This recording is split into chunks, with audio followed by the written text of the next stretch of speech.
Of our guys for how we responded today, especially after getting down in the first half. I thought we had a big time response, how we closed the half at under 6 minutes of the first half with how we started defending. We were able to close the gap and get it to 3. Then in the second half, I thought we defended at a very high level, and that got our offense going. We were able to make some shots. I thought we lost a little bit of confidence. I thought we were struggling with a little bit of confidence coming into the game. And then the fact in the first half that we couldn't make a shot, I thought that knocked us back. When they went on that run, that really knocked us back, but really proud of how we responded. And guys stepped up, guys from the bench, one beside me, really came in and gave us a jolt. John came in and gave us a jolt. And we're going to need that from everyone as we go forward. So proud of the win.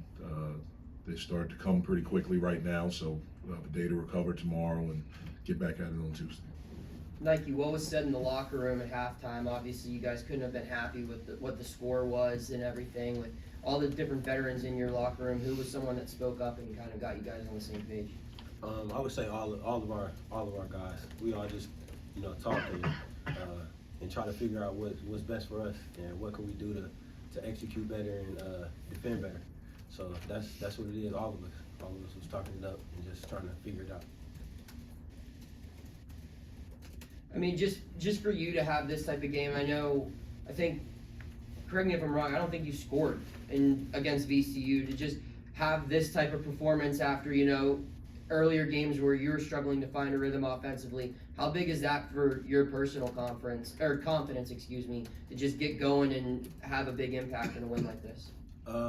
It's good, but I'm looking at the next game. That game over with now, and I'm just getting ready for Tuesday. Feel good to throw down that dunk at the end there? Yeah, it felt good for sure. Yeah. Definitely. Nike, how do you think the tone changed in that second half? I mean, Coach just mentioned it there about the response and how you guys regrouped at halftime. I mean, how do you collect all that together after the half you had and then go back and give that response? I would say our defense and our communication. Just our defense and our talk got better the second half, and that's how we came up with more stops and we were able to turn that defense into offense. After they went up by 12, Nike, I think Blake backed a guy down and put up a shot, and him and John both had and ones in that stretch. You guys went on a 12-4 run to end the half. Did you get some energy out of Blake and John the way they I think they each had 5 points over those last few minutes there? For sure, definitely. They big-time players, big physical guys, and they both can do that at a high level. So it was definitely a spark for our offense and a spark for our team and our energy for sure. Nike, Jeff always talks about how important talk is and communication. Would it be revealing too much if you told us what exactly you guys talk about when you huddle up there? We talk about everything, really just gelling and talking about our defense, but we keep that in the team and we just figure it out. So I figured you might. Nike, you're a guy who's played a lot of college basketball. What can you learn from a game like this where, didn't play great in the first half, but you're able to rally? What can a team take away from something like this win? You can't give in. You got to play a whole 40 minutes. It's 4-minute wars, 10 of them. So we just look at it like that, and we just attack each 4 minutes as best as we can. Nike, there was a stretch there in the second half, just trying to look it up, where 11 to 12 shooting, the team had 8 of those were 3-pointers. Now, besides obviously hitting almost 100% of your shots, what was going right for you guys during that stretch? Just our energy increased, our communication increased, and guys get more confident. First half they wasn't going down it like we wanted it, but we know we got confident guys on this team that can all shoot the ball at a high level. So we just continue to trust each other and continue to find each other and put each other in good positions to be able to get our shots up. How important of a stretch like that, where you're seemingly making every single shot that you guys take, following a first half, we may not have been too happy with your performance? I think it was big. It just showed us that at any moment we can get hot. At any moment we got guys that can hit 2, 3, multiple shots and make multiple plays and put each other in position to score. So I think it's huge for our team for sure. Like, you've been here for the losses, the ugly losses to mid-majors in past years. Yeah. What's different about this group that allows you to avoid that upset, to recover and come out on top by 19 points in a game where in the first half you guys looked pretty ugly? I think just I think these guys just care more about it. You know what I'm saying? Like we care more about it and we take it personal. Especially it starts at the top with the older guys. We all care about it more and it trickles down to everybody. So just continuing to talk to our young guys and put confidence in each other to make plays. Nike, what do you think was the biggest lesson you guys took away from the trip to New York? Biggest lesson? Biggest lesson I think was just to trust each other. We got to play the whole game. We can't play 5 good minutes, 10 good minutes. We got to play a whole 40 good minutes, and we can't give in there. That's what I think. Thanks, Nike. Thanks, Nike. Thanks, Nike.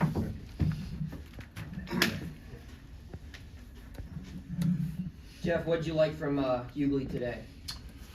Obviously, he gave us a presence around the basket. First half, we couldn't make a shot outside. We had a guy with him that we can get the ball into. He really offensive rebounded well. You mentioned one earlier, that was big. He's going to continue to get better. He's a really good player, but he's going to continue to get better. He sat out for 6 weeks. He's not in the condition that he needs to be in yet. We all knew that, so we have to play him in spurts. As his conditioning gets better, he'll be even better. You see like little things come back with him, or is it just, I don't know. It's just when you're out and you're not playing basketball for 6 weeks. For him, he wasn't. I'd say for the first 5 weeks, he wasn't walking straight. Like he couldn't bend his knee. It was in a brace where he kept it straight, so he wasn't walking regular, not straight. And then the last week, he still had the brace, but they decreased the tension so he could move it. When you do that for 6 weeks, you're not going to come back and be the guy that you were. It's going to take some time. So the rhythm of the game, the timing of the game, the things defensively, the movements, it's not like he came back and he had a week to get ready. Like he came back on a Sunday and we played Wednesday, Thursday, and Sunday. And so a week ago was his first practice of 5-on-5. And so we know that it's going to take time. Like he's got to get back into the rhythm of everything. Also the mental aspect of trusting it, of trusting your knee, of trusting your movements, of feeling comfortable being able to do the things that you were able to do before. That takes some time. We knew that, but I thought he took a positive step today. Guys on TV Thursday night said he banged knees with somebody in Wednesday's game. Is that what happened? Yes, It was a different knee? it was the other knee. The Yes. other knee, okay. Yes. Thank you. Coach, any update on Burton? Did he get hurt in practice or is it in the VCU game? Or? It was just his knee swole up. He had inflammation in his knee. Jeff, Nike said that he feels this group cares more this year. Would you agree with that? I don't talk about last year's team or last year's players. I know this group cares. I care about this group. I'm not thinking about past guys. We still have a lot of games left, Yeah. so it's not like it can't happen. Like we know that it can happen. We have lost those games before. We're playing a really good team on Tuesday. So we got to get prepared and focus on each day. Coach, Alabama State came out in the 2-3 early on. Would that throw you off at all? Was that something you were prepared for or saw from them? Yeah, I mean, we were prepared for that. They played a 1-3-1 zone. They played a 2-3 matchup. It's something that we had seen when they had success with it. They stayed with it a little bit longer, especially the 1-3-1. Also the 2-3, they were mixing it. They were going to man after the second and third pass. They were just doing things to throw us off rhythm. But the main thing is that I could sense the frustration in my group because we couldn't make a shot. And we had some good shots, some shots that, I feel like that are good shots for us that we can make. They just wouldn't go in. And for them, they shot the heck out of it. They have not shot the ball like that. I think coming into this game, they were below 40% from the field, and they were a little bit over 30 from the three-point range, but that was really because of two guys, Coleman and Maddox, and Madlock, I'm sorry. And so they had some other guys step up and make some shots for them. And that's what dug the hole. We got out to a pretty good start, but then they went on a run. The thing I was proud of is that we answered the run. We answered the run to close the first half, and then we went on a big run, really for most of the second half. Coach, you get 19 minutes on a Horhan as a starter tonight. 9 points, 3 of 5, 8 boards. What do you think the difference is over these last couple of weeks for him and trying to just get into that, college basketball mindset and college basketball shape and catching up to the speed of the game? Where do you feel he's at with all of that? I think he's getting better and better. He's a good player. He's got incredible spirit and energy about playing, positive energy, and he just plays. He doesn't worry about things. There's a joy that he has in playing basketball, and I love the fact that he's not afraid. He's not afraid of a moment. When you think about it, the kid goes up and comes in and really gives us a huge jolt of energy against VCU. And he's playing in the Barclays Center, and as a freshman, a true freshman from a different country, and to come in and to do that. I think both of their futures, both he and his brother, they have bright futures. But I thought more than anything today was just his energy. I thought that's what he gave us. If you think about it, before he picked up his second foul, I think we were up 9-2 in that first half. When he went out, that's when things changed for us. And obviously he got off to a great start in the second half for us as well. Jeff, in the first half, your two starting guards kind of looked like they were struggling to get on the same page there with Greg and Nelly. What needs to happen for them to really, play a complete 40-minute game for both of them at the same time? Is it just something as simple as needing more time on the court together? Yeah, that's it. I think that's it. We have some guys, like maybe everyone, we're battling some injuries. We're a little bit banged up with all these games coming right back to back. There wasn't smart scheduling on my part. So Greg's a little bit banged up. Hopefully we can get him healthier as we go forward. To go, back to that stretch of team that's Nike about the 11 to 12, 8 of 9 how important is that for more of the mental aspect of, having a run like that when your team's been struggling to start the season in the first half of that game as well? Well, it's huge. It's huge. Like I mentioned, I thought coming into this game, I thought we were a little bit fragile confidence-wise because of the last 3 games. We got beat pretty good in 2 of them, and then we had an opportunity. We just couldn't finish the last 2 minutes of the last game. That does something to your psyche. We as a staff tried to be upbeat and positive with them, but as a player, you feel it. And then when you come out, we got off to a good start, but then we couldn't put the ball in the basket. You start to get tight. You start to panic. You start to overthink. At times you can get a little bit afraid. And then when you have a team that's playing with house money like they are, they don't have that. There's no expectations. And so, I thought the way we closed the first half was huge because we were able to string together some stops and get it to where it was somewhat manageable, going into halftime. And at halftime, all we talked about was we got to continue to defend like we did the last 5.5 minutes, I think is what it was.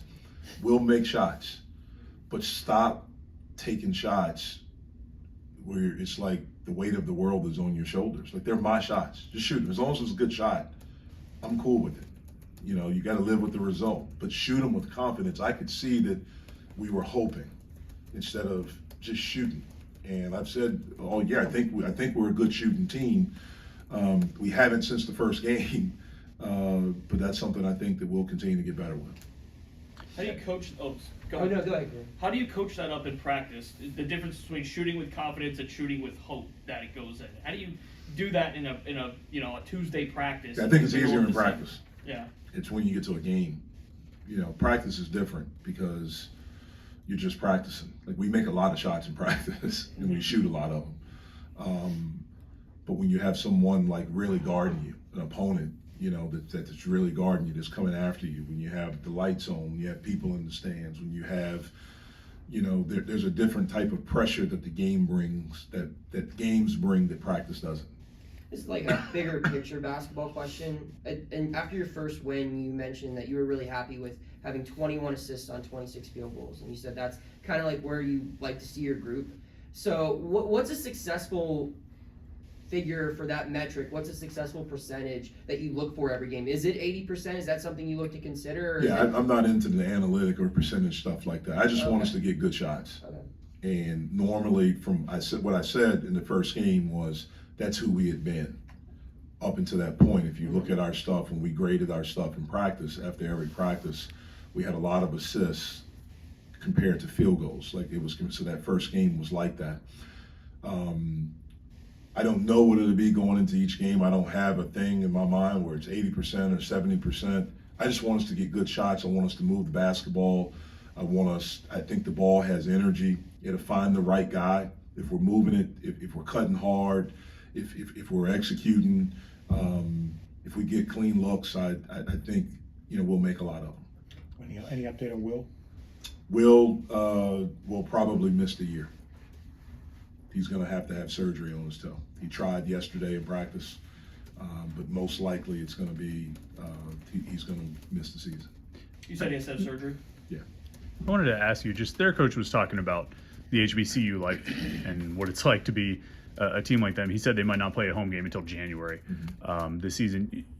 For coaches on this side of it, Pitt, Duke, Oklahoma, is there a certain level of respect for just the grind the coaches and players Yeah, kind of go I've through always there? had it. That's where my dad came from. That's where my father coached. My dad coached at 2 HBCUs, Division II, Fayetteville State, which is his alma mater, and then at North Carolina A&T. So I understand the grind. I've always respected it. For them, a lot of times when you're at those schools, you have to bring in money. And so you go around, like they did a West Coast thing. They were out there, they're here. They played Duquesne. I think they play someone in Ohio right after that. And so they're doing that to generate money, for their program. So I have a lot of respect. I've said it again. I've said it before. I have respect for coaching, period. This is a hard profession. It's difficult. I've always, any coach, women's coach, field hockey, whatever it is, because it's difficult. There's joy in it, but it's also difficult. The grind is real, no matter where you are. It's just a different type of grind. But what they have to go through with all the travel, not playing home games, for them, all of this stuff is just experience. That's what it normally is.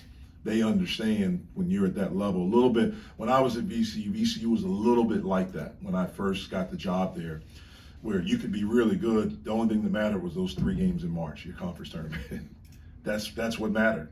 It wasn't until my last year at VCU when that changed. That's when George Mason got the at-large bid and became a Final Four team. But it's a different type of grind wherever you are, and I respect it. Okay. Yeah. What's the next, just to go back to Hughley, what's the next step for him? I mean, you mentioned, just started practicing, he had to trust the knee. What's the next step to where he's ready to be back in the starting lineup and, be a force in conference season? Yeah, well, it's just time. It's just time. I mean, he started when we played Michigan. We didn't start him today. Just time, just continuing to work, just continuing to be a good player, be a great teammate, and just time. It'll happen at some point.